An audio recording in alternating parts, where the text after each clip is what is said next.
La Patriada Producciones. ¿Sabés lo que sos vos? Una anaconda con memoria sos.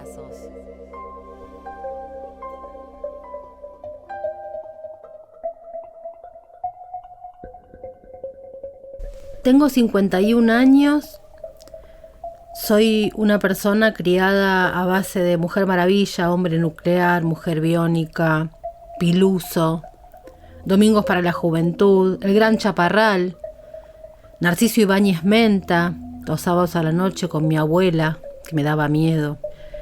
Criada a base de la ansiedad del horario, cuando se iniciaba la televisión, cuando solo salía por algunas horas. Es decir, pertenezco a la generación de hijos de lectores de Ariel Dorfman con su Para leer al Pato Donald, pero nunca tuve prohibida la tele. Tal vez por eso pude adquirir mirada crítica cuando estudié comunicación. O sea, nunca fui una negada del aparato y tampoco una negadora de su poder. Pero hoy no miro televisión. No miro televisión en el sentido tradicional de mirar televisión. Tengo el aparato, consumo cable como distracción, muy poco de canales de noticias, esporádico, mucha plataforma. No miro canales de aire. El otro día leo rating 22-34 horas, Masterchef Argentina 20.6, PPT Box La Nata 8.5. No miro Masterchef, no miro La Nata. No es una jactancia. A mí me dan un poco de vergüenza esas personas que quieren opinar de algo que no miran y que desconocen. Esas que dicen, yo no miro no sé qué, pero opinan. No, yo de lo que quiero opinar lo miro. No soy de esas, así que no lo digo como jactancia. Digo nomás que en mi práctica cotidiana, en mi consumo como audiencia, no miro Masterchef y no miro La Nata. Sin embargo, sé todo lo que pasa en Masterchef y no tengo la más mínima idea de lo que dice o hace La Nata. ¿Por qué? Porque tengo Twitter. Todo Twitter sabe qué pasa en Masterchef. Aprendí quién es Betular, que ya cosecha un club de fans envidiable. Sé que a Lagunda se le cayó comida, que la levantó y que quiso engañar al jurado. Sé que Sol Pérez es muy intensa. Sé que Martitegui y la Chipolitakis jugaron un romance. No tengo la más pálida idea de con quién se pelea La Nata. Alguien me va a decir que yo no soy una persona informada. Pueden decirme de todo, pero eso no. La diferencia no está tanto en mí como que un programa entiende la época y el otro no. Hay uno que dialoga con el territorio digital, el otro no. Masterchef o Bake Off o los que son así son productos, formatos probadísimos. Funcionan y listo. Y se los repite, se los replica porque funcionan. ¿Por qué funcionan? Bueno, por varias razones. Dos son de las que más nos interesan aquí. Uno es el tono. No nos gritan, no nos retan, no nos cagan a pedos, no nos dicen que sí, que no nos levantan el dedo. Saben que aunque sean formatos probados y exitosos, deben poner un pie en el mundo digital, y esa es la segunda razón. Saben que deben poner un pie en el mundo digital y saben también que el mundo digital debe tener un pie ahí. Dialogan con ese universo para no quedar viejos, para captar otras audiencias, para estar vivos en los dos universos. Me acuerdo de Game of Thrones, sobre todo la última temporada, un tanque. Game of Thrones, una vez que está producida y hecha, pone play y el mundo espera por su salida. No necesitaba más que anunciar su fecha de salida e íbamos a estar ahí. Sin embargo, esta megaproducción de HBO se tomó el trabajo de crear un clima previo en las redes sociales. Chistes en Instagram, cuentas nuevas, memes, stickers, tweets, interacciones, actores posteando con cuidado extremo y precisión quirúrgica. ¿Por qué lo hacen? Porque entienden que la industria debe dialogar con este otro lugar de la industria. A la nata, a los la nata, se los comió no tanto la política como la industria. Para indignarse están las redes, la nata, y la gunda, cuando se le cae comida y quiere engañar. MasterChef lo entendió. Es el fin de una era, como escribieron en la revista Cult. Se terminaron las décadas de superioridad intelectual o moral del periodista y el medio por sobre sus lectores. Las audiencias ahora tienen poder de veto directo, inmediato, sancionan, bendicen, apoyan, escrachan, niegan, cancelan. Hay quienes aún no lo han entendido. Esto es parte de lo que se llevó puesto la industria de Internet. Primero por el poder económico de Silicon Valley, pero también por una novedad que tiene un costado horrible y un costado novedoso, y no tan malo. El costado horrible es que cualquiera puede decir cualquier cosa. Todos somos emisores. Y el periodista quiere seguir siendo solamente él el emisor. El costado horrible es que se puede decir cualquier cosa de cualquiera y eso puede tener consecuencias tremendas. Lo no tan terrible es que a los periodistas, ¡pum!, nos bajaron de un ondazo. No hablas vos solo, mi amor.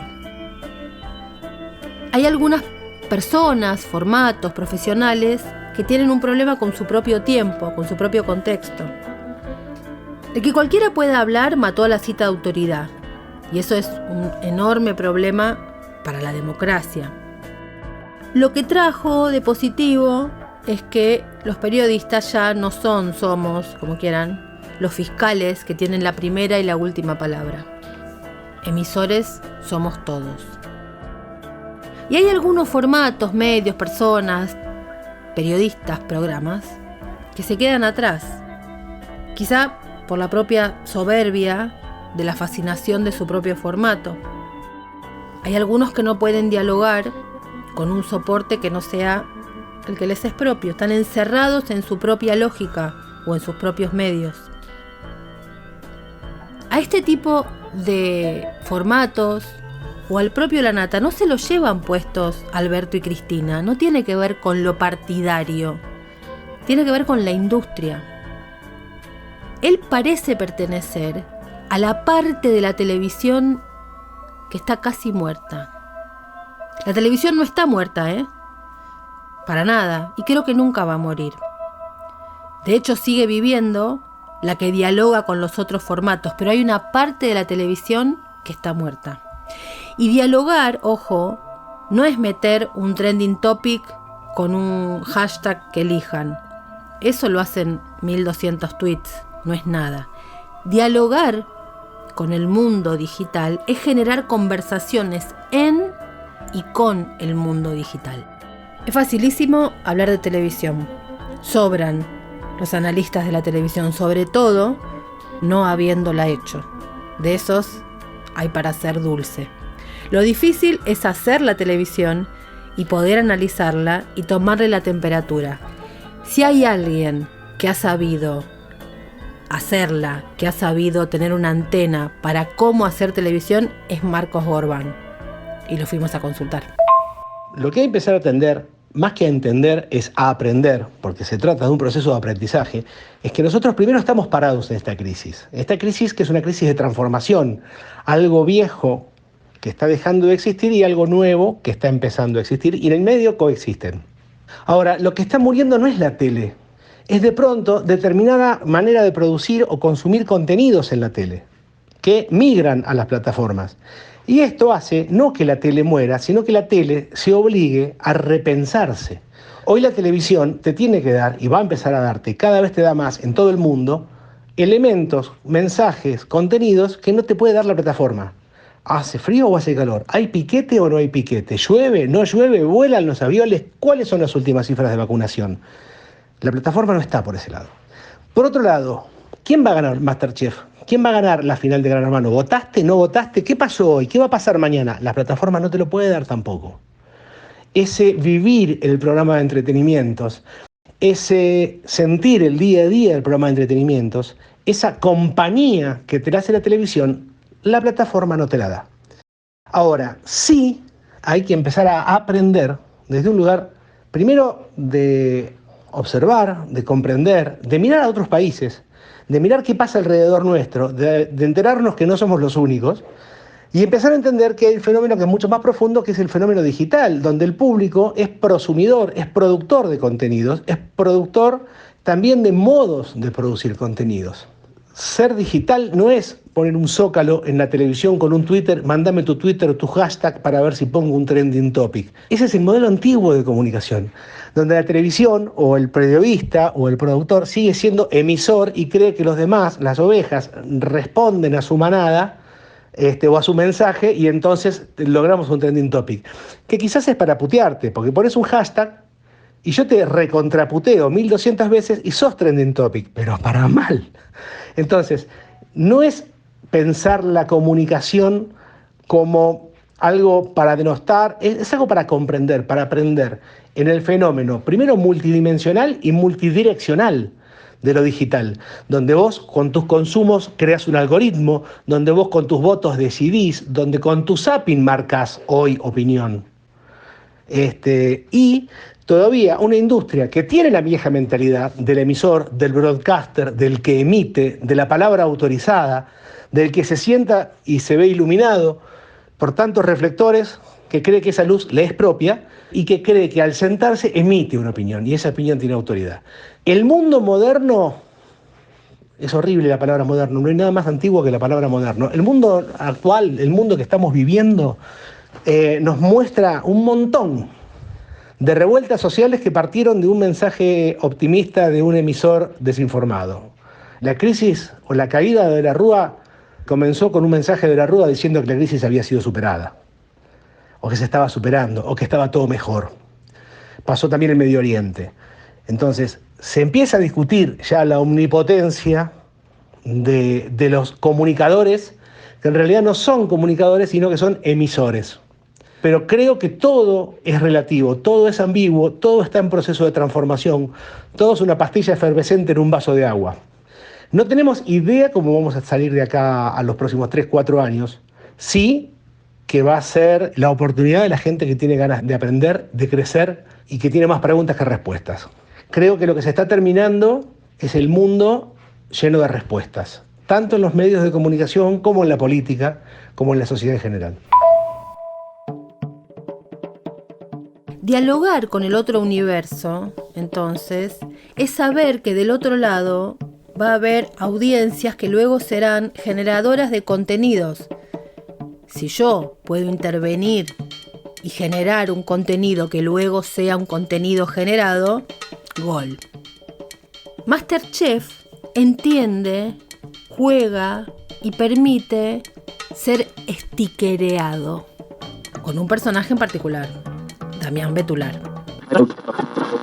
Les voy a contar algo. Sí. Estas caras, muchas veces hay un montón de cámaras que están ubicadas a un costado, porque del otro lado viene el mercado y todo. Entonces, por ahí, mientras que está hablando uno, yo en particular tengo una charla con Claudio, o él me va diciendo cosas al oído, en la cucaracha, y yo, obviamente, como no le podés contestar hablando... Claro, le haces una cara a él. A él. Yo la cara nunca estuvo pensada para hacer una cámara. Es como, es la cámara que él está viendo, entonces es como diciéndole si tenés razón, o qué está diciendo Germán, o bueno, entonces eso después, y obviamente la edición y de haber ido gustando, entonces eso se fue usando. Era una charla entre el director y yo, que la verdad que fue genial, y las caras, mi papá se comunica conmigo con emojis míos. Con stickers, claro, eso te quería Está muy de moda ahora. Claro, eso te quería preguntar, que es como, ¿viste cuando Andy Warhol agarraba a Marilyn Monroe y la reproducía como si fuera un ícono pop? Bueno, claro. y Betular hoy es como eso, pero en los stickers, en las conversaciones de cualquiera. Qué genial. Y gente que no ve por ahí incluso el programa, pero que esa cara la tiene identificada. O sea, esa cara, ¿sabés lo que es? Esa levantada de cejas. Y la mano en la frente. La mano en la frente, y mamá me mandó uno que yo un día le dije al director, te amo, entonces me manda todos los días, ¿cómo estás, hijo? ¿Todo bien? Y me manda el sticker. A mí me parece algo genial. Yo la verdad que estoy súper agradecido de que eso pase, y poder, como siempre decimos con Germán, Donati y Santi, sacar a la gente por un ratito de todo lo feo que está pasando. La pandemia aceleró todo esto, y en parte lo que más se acentuó es que no dan ganas de escuchar el griterío. No nos reten más. En toda la línea es eso, ¿eh? No me grites. Los formatos, a veces, siempre, dicen más de las épocas y de los cambios que lo que se verbaliza explícitamente. En 2001-2002, los programas periodísticos estaban en el top. ¿Por qué eran buenos? No, de hecho no eran buenos. No había un peso en la televisión. Y además los periodistas venían de una profunda cachetada a su credibilidad. Pero la época necesitaba que alguien explicara algo de todo lo que carajo estaba pasando. El discurso periodístico ponía el tema y la publicidad el sentimiento. La política vino después. Recuerdo una propaganda, digo propaganda porque era institucional, no era publicidad, era propaganda, del Banco Nación, que al día de hoy genera piel de gallina. Levantaba, era como, estamos volviendo a ponernos de pie. Terminaba con la bandera en alto. La publicidad había entendido que era el momento de plantear la argentinidad. Vamos, Argentina. Vamos, nación. El periodismo estaba haciendo los deberes, porque como decía, venía de una crisis de credibilidad terrible. Nos habían ocultado toda la que se venía después. Y estaba germinando también en esos programas periodísticos la vuelta a la credibilidad de la política. Eso se consolida en 2003, cuando Kirchner restablece el poder de la palabra presidencial. La sociedad siempre busca tonos y formatos. Y ahí entendió la televisión qué hacer, entendió la publicidad qué hacer, y la política hizo lo suyo.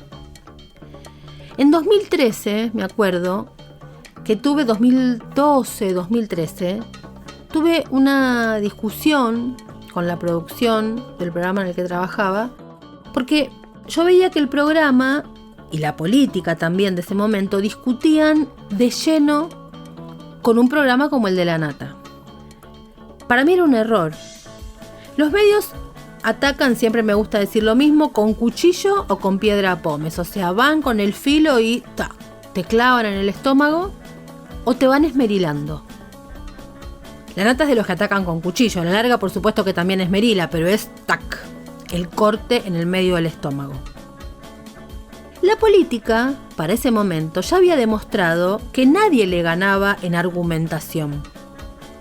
Los medios habían entendido eso y por eso estaban en baja.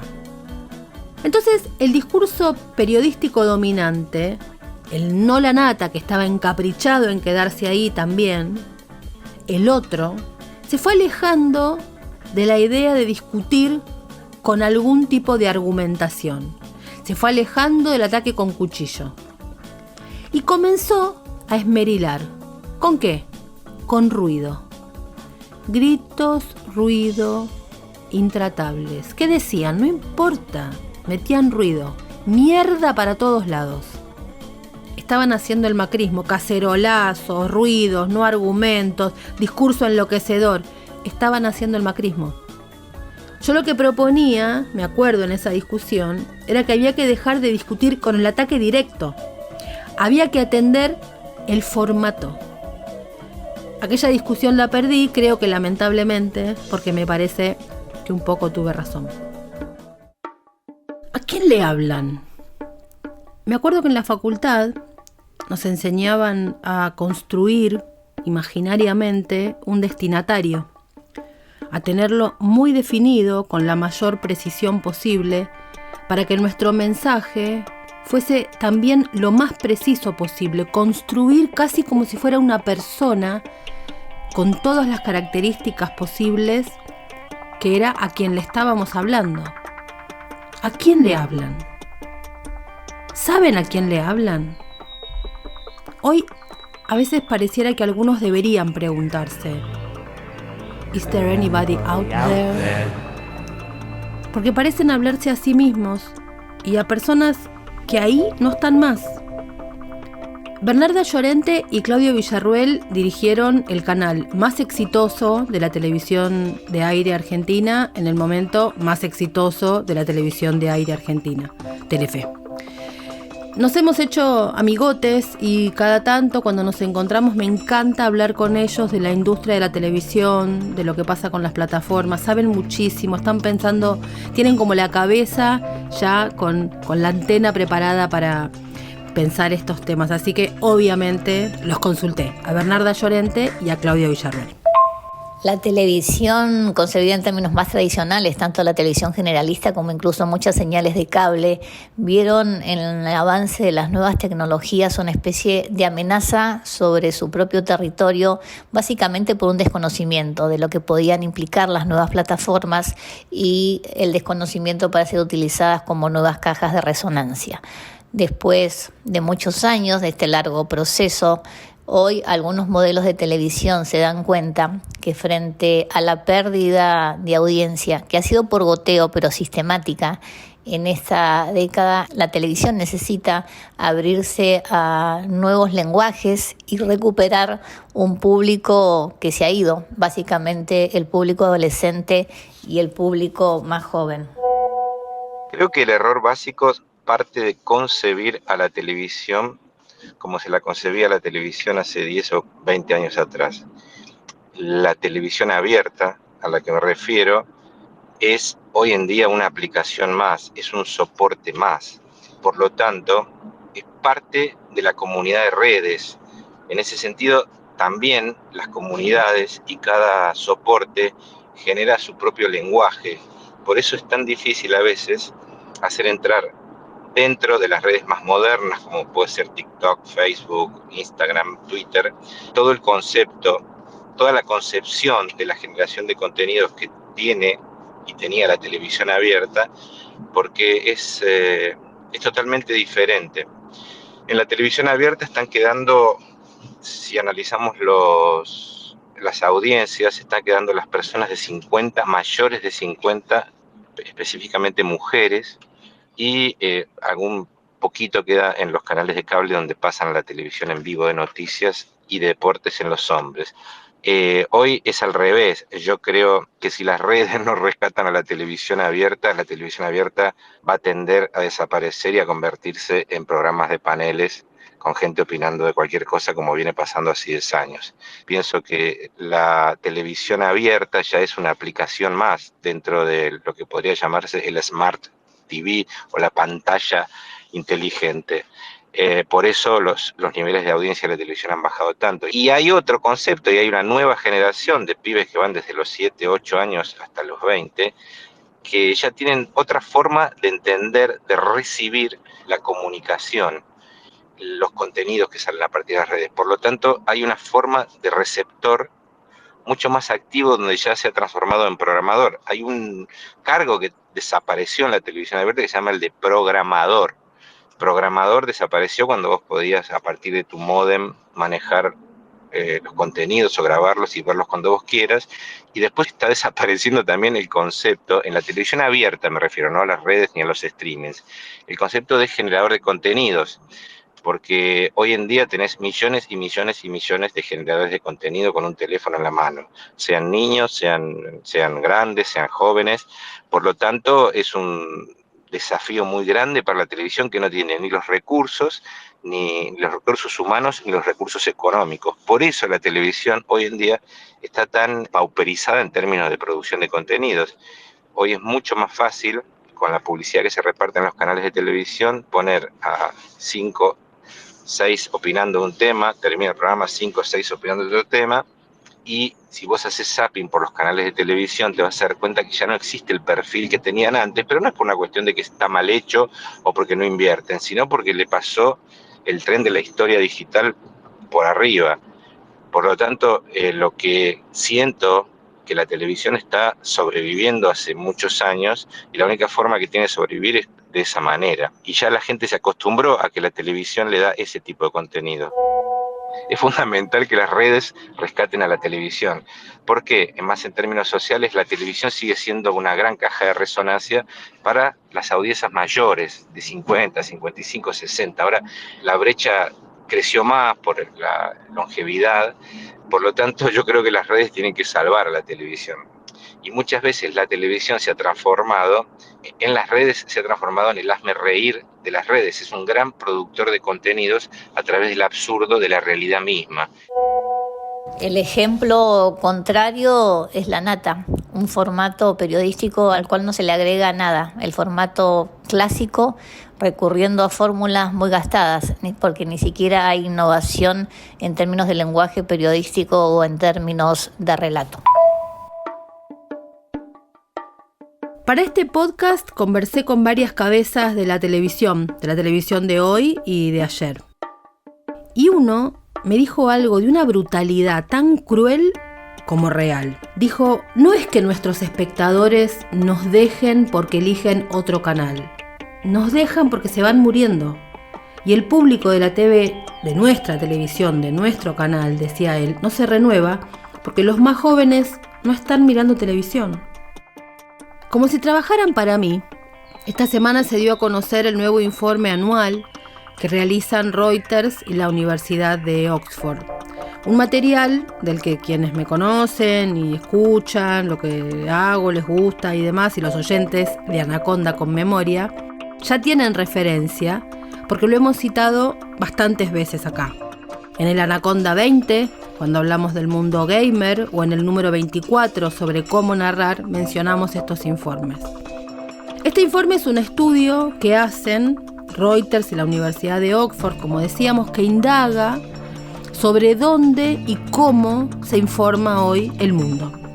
A dónde recurren las personas para informarse. Es bastante representativo porque, mirá, se hace en el Reino Unido, Austria, Polonia, Rumania, Eslovaquia, España, Suecia, Suiza, Turquía, Estados Unidos, Argentina, Brasil, Canadá, Chile, Colombia, México, Perú, Australia, Hong Kong, India, Indonesia, Japón, Malasia, Filipinas, Singapur, Corea del Sur, Taiwán, Tailandia, Kenia, Nigeria, Sudáfrica, Bélgica, Bulgaria, Croacia, República Checa, Alemania, Finlandia, Francia, Grecia, Dinamarca, Hungría, Irlanda, Italia, Holanda y Noruega.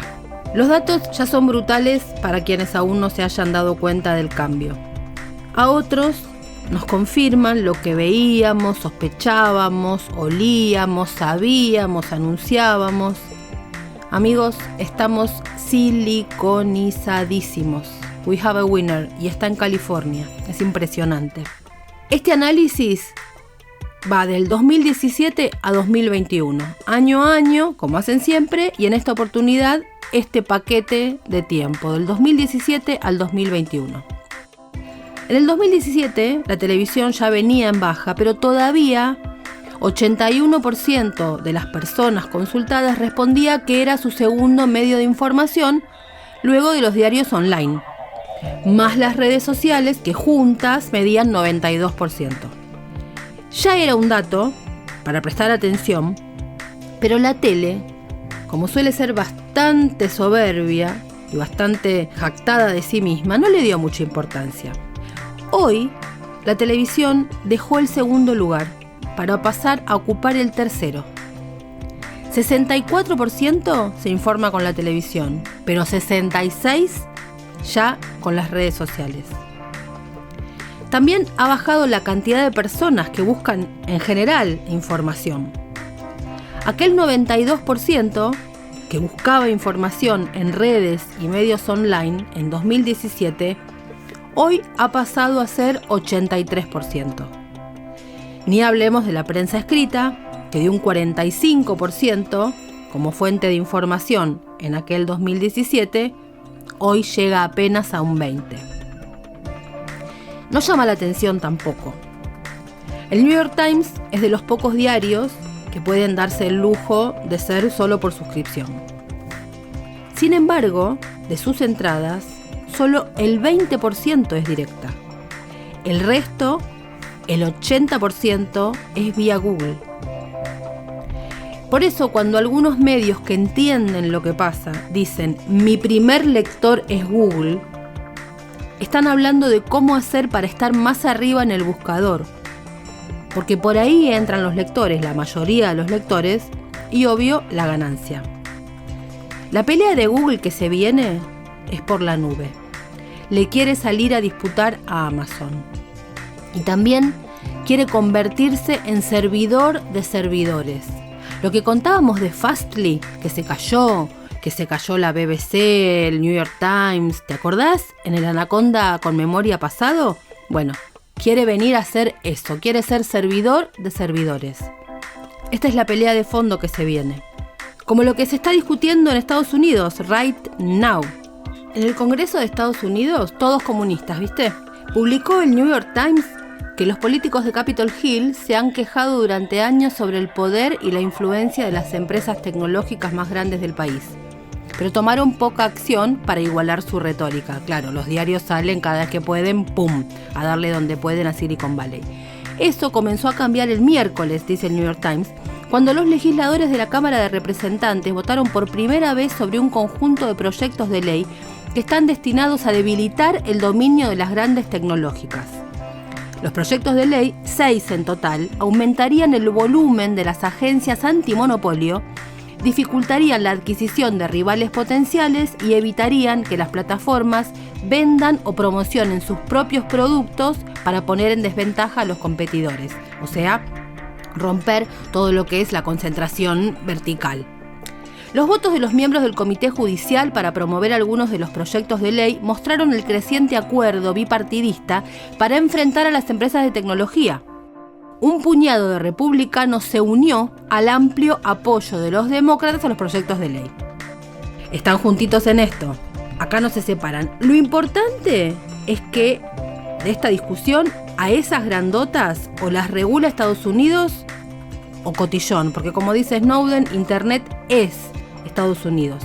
Y en esta siempre jugaron juntos republicanos y demócratas, desde la vez en que Ted Cruz y Elizabeth Warren casi plantearon lo mismo cuando estaban peleándose con Silicon Valley. Habrá debates en los pormenores, pero el mundo que estamos viviendo es alucinante. Los republicanos más duros en este tema acusan a las tech de censurar y al proyecto lo acusan de conservador. La derecha más derecha corre por izquierda. What a time to be alive. Y los más progresistas piden que no se regule tanto. Es muy genial el mundo que estamos viviendo. Bueno, me fui.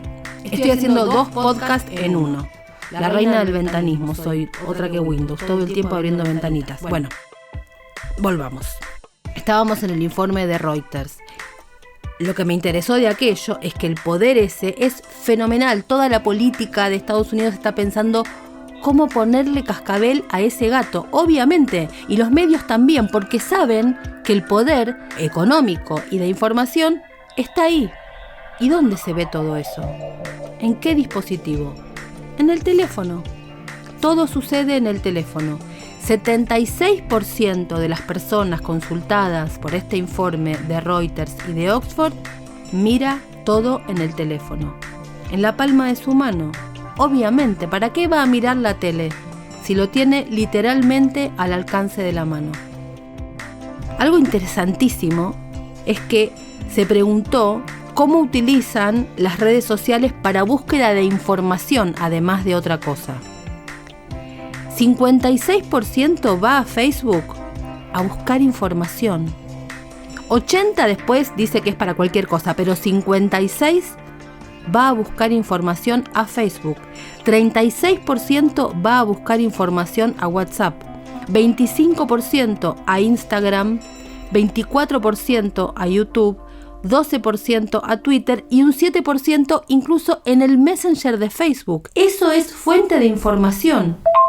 Y te doy un ejemplo más. Mirá el fenómeno de lo que pasa en las redes, sumo YouTube también y los streaming, de que, por ejemplo, programas que tienen un punto en la televisión abierta, si vos sumás, haces la sumatoria donde el rating ahí es real, porque no se hace sobre un people meter, sino se hace sobre el clic que se hace sobre la pantalla, sobre lo que estás viendo, cuando se ven por las redes, obviamente mucho más cortos, esos mismos programas que hacen un punto llegan a 5 puntos de rating. ¿Se entiende? Es maravilloso lo que está pasando. Es decir, que la televisión abierta se ha transformado en un instagramer, en un youtuber, en un tuitero más duro, pero es así, porque se replican 2 minutos, 1 minuto en las redes y se ha transformado en un generador de contenido para las redes. Es loco. Hay muy poca gente que ve un programa completo, tanto en YouTube o en un módem que pueda grabar el programa. Se ha transformado en una persona más que produce sus contenidos. Por eso es la crisis de la televisión abierta hoy en el mundo. ¿A dónde se fueron las audiencias? Se fueron. O se fueron a plataformas, o renunciaron a la televisión, o renunciaron a las noticias en la televisión, o renunciaron directamente a las noticias. Ahí se entiende MasterChef. Un formato de plataforma que, como dice Marcos Gorbán, aprovecha el vivo de la televisión, entre comillas, este vivo, lo único que le queda a la TV, que Netflix no puede, por ahora, ofrecer. Y ahí se entiende lo que decíamos antes. El 2001-2002, en la Argentina, desesperados buscando información que nos explicaran algo de lo que estaba pasando. Ahora, rechazo. En 2008-2009, con la burbuja inmobiliaria, pasó parecido. Ahora, entre el hartazgo y algún microbienestar, depende del lugar, pero algún microbienestar que se pueda lograr, la gente, con todas las comillas que eso merece, se va de los medios informativos. No es loco, es súper lógico, se va o a enojarse al mejor lugar donde reina la indignación, las redes sociales, o se va. Búsqueda de calma, que no los reten, salir del miedo, del alarido. Para la indignación, como dijimos, están las redes sociales. Y MasterChef lo entendió, por eso nos regaló a Lagunda, levantando comida del piso. Como se ve, no se trata de hablar de La Nata o MasterChef, sino del comportamiento político de las audiencias. Eso es lo que nos interesa. Político no malentendido como pertenecientes a corrientes políticas partidarias, sino político en el sentido de cómo se mueven, cómo actúan como cosa pública, qué elecciones toman.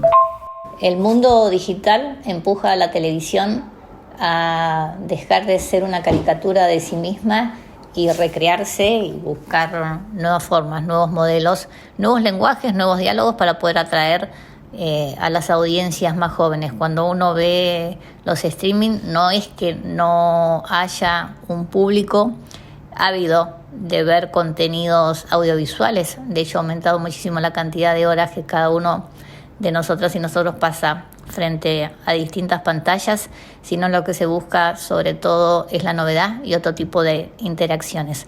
Hay modelos exitosos internacionalmente que han apostado a la calidad, han sido mucho más audaces, han dialogado con estas plataformas, han dialogado con las nuevas redes y también con las necesidades de estas nuevas audiencias. El riesgo de la televisión argentina es que lo hace muy escasamente y se replica a sí misma en un modelo que le da cierta seguridad y al mismo tiempo la desangra. Ojalá que haya de nuevo una apuesta a la creatividad, como supo tener la televisión, y podamos volver a ser de nuevo un modelo para el mundo en cuanto a la innovación, la apuesta y el riesgo. A La Nata, a los La Nata, se los comió la industria.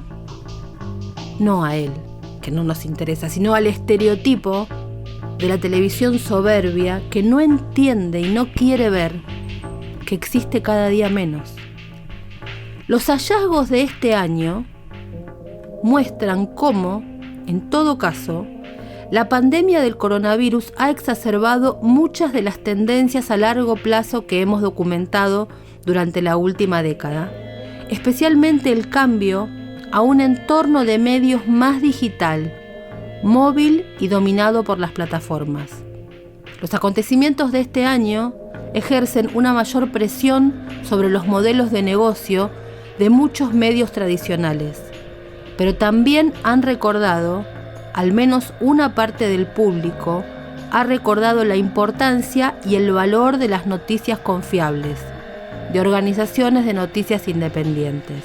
Dice Rasmus Nielsen, que es el director del Instituto para el Estudio del Periodismo de justamente Reuters, que hace este estudio con la Universidad de Oxford, y agrega: la encuesta de este año encuentra evidencia de que algunas marcas se han beneficiado con el deseo de obtener información confiable sobre la pandemia, tanto en términos de mayor alcance, mayor confianza y más suscriptores.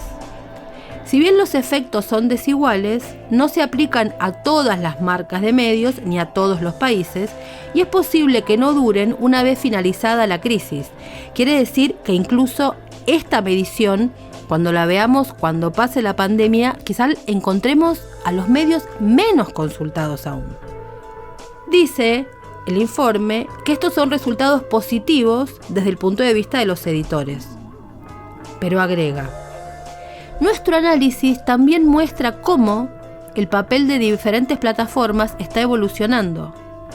Documentamos los roles desempeñados por la corriente principal, organizaciones de noticias, periodistas individuales y otras voces en diferentes redes sociales. El movimiento continuo hacia aplicaciones de mensajería cerradas y redes sociales más visuales, así como la continua preocupación generalizada del público por la información falsa o engañosa, especialmente Facebook y las aplicaciones de mensajería, por ejemplo, WhatsApp. Pero las audiencias van ahí a buscar. Cuando se quieren ir, se van.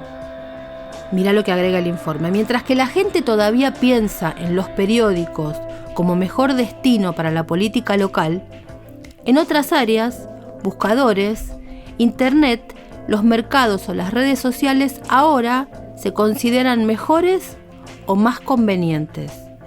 Esto lo dice, por ejemplo, el Reino Unido. Dice que ahí es más probable que el público utilice motores de búsqueda y otros sitios de Internet como el mejor lugar para acceder al clima, a la información sobre empleo, junto con las redes sociales para recomendaciones sobre cosas que hacer. Los periódicos ni siquiera son los principales a la hora de ir a buscar información sobre el COVID-19. Se ha convertido en algo mucho más cercano y fácil la visualización de datos en la búsqueda de Google, en el feed de las redes sociales o en algún sitio web. En Noruega es de los pocos países donde los periódicos siguen siendo confiables y son la referencia a la hora de la búsqueda de la información. Son la excepción. No hay que cansar a las personas. Se van. ¿Dónde están las audiencias? No hay que cansar a las personas. En general no hay que cansarlas. Pero cuando estamos en un medio, menos todavía. Se van. Te dejan. No sos la garantía de la información. Incluso cuando quieren información, se van. Nunca fue una buena opción andar por la vida tratando de boludo a todo el mundo. Pero cuando la industria estaba toda a tu favor, te lo perdonaban. No grites. La Nata, televisión, no nos griten más. Los medios tradicionales, oficialistas, opositores, no nos griten más, no nos reten más. Porque nos vamos. Las audiencias nos vamos. Y cuando nos vamos, no vamos a volver.